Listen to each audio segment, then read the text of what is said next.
Bienvenue à tous, à la première leçon, de la série Les routes sur Génie civil. Cours de construction routier.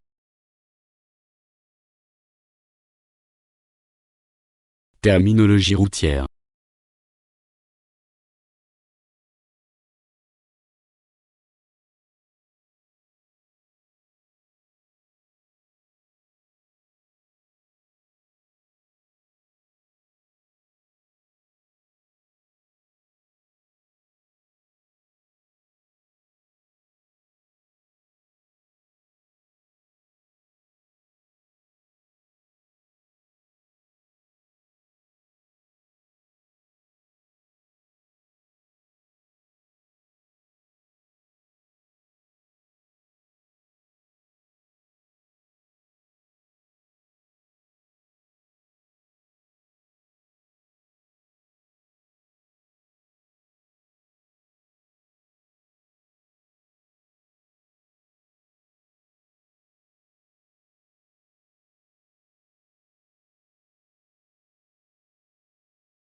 Le tracé en plan est la projection sur un plan horizontal de l'axe de la chaussée.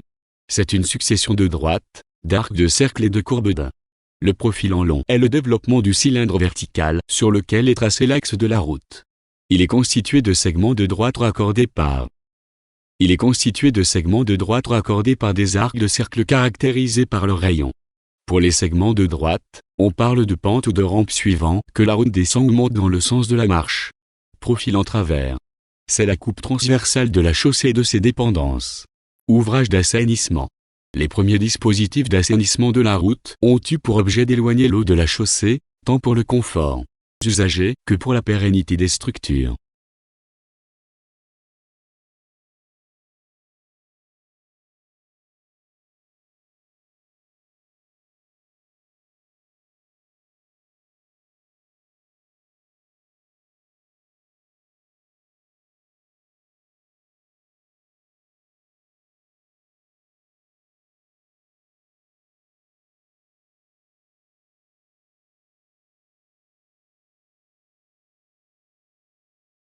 Cette partie explique éléments géométriques d'un tracé routier.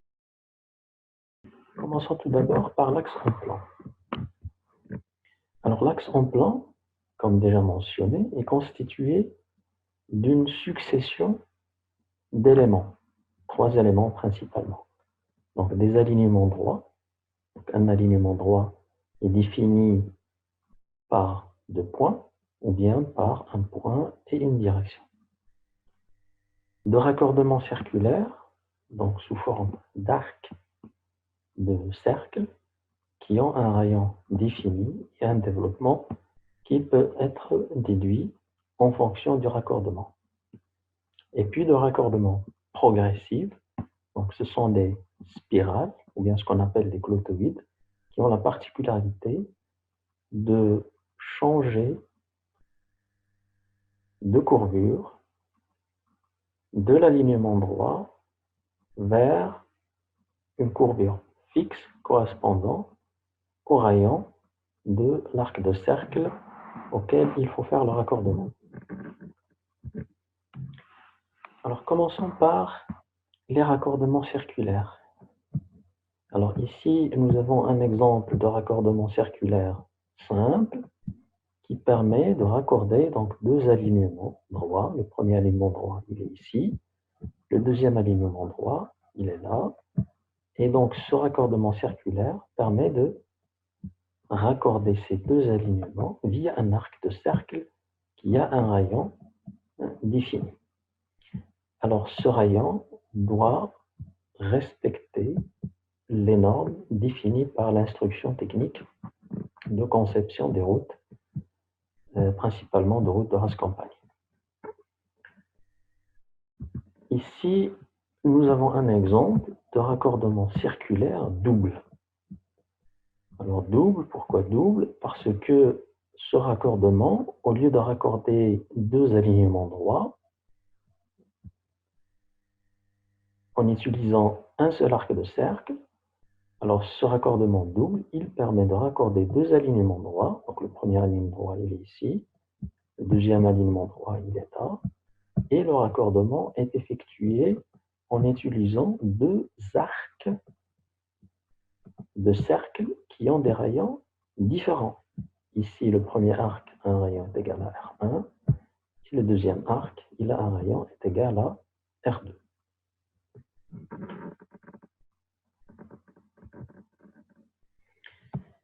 Ici, nous avons un autre exemple de raccordement circulaire entre deux alignements droits. Le premier alignement droit, il est ici. Le deuxième alignement droit, il est là.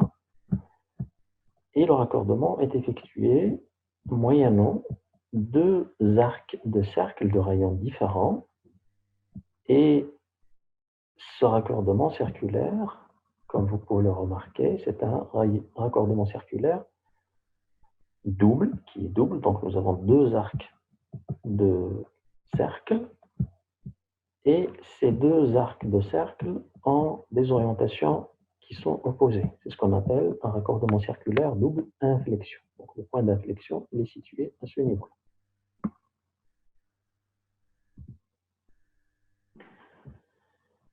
Alors maintenant, nous passons au dernier élément d'un axe en plan, qui est le raccordement progressif.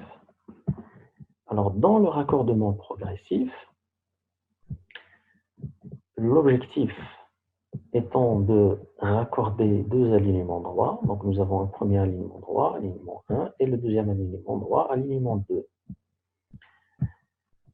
L'objectif est de faire ce raccordement en assurant une zone de transition entre l'alignement droit et l'arc de cercle. Alors cette zone de transition est assurée par une courbe progressive, donc une clotoïde. On utilise une clotoïde. Alors ici dans l'exemple, nous avons un alignement droit suivi d'une courbe progressive, donc qui assure la transition entre l'alignement droit de rayon est égal à l'infini, vers un arc de cercle qui a un rayon fini, donc de valeur R. Puis, le raccordement vers le deuxième alignement droit est assuré en faisant appel à un arc d'une deuxième clotoïde, clotoïde 2. Alors, ce type de raccordement est appelé le raccordement clotoïde-cercle-clotoïde, puisque nous passons par la première clotoïde, l'arc de cercle et deuxième clotoïde, pour faire le raccordement entre les deux alignements droits. Une deuxième forme du raccordement progressif consiste à faire le raccordement directement cercle-clotoïde-cercle.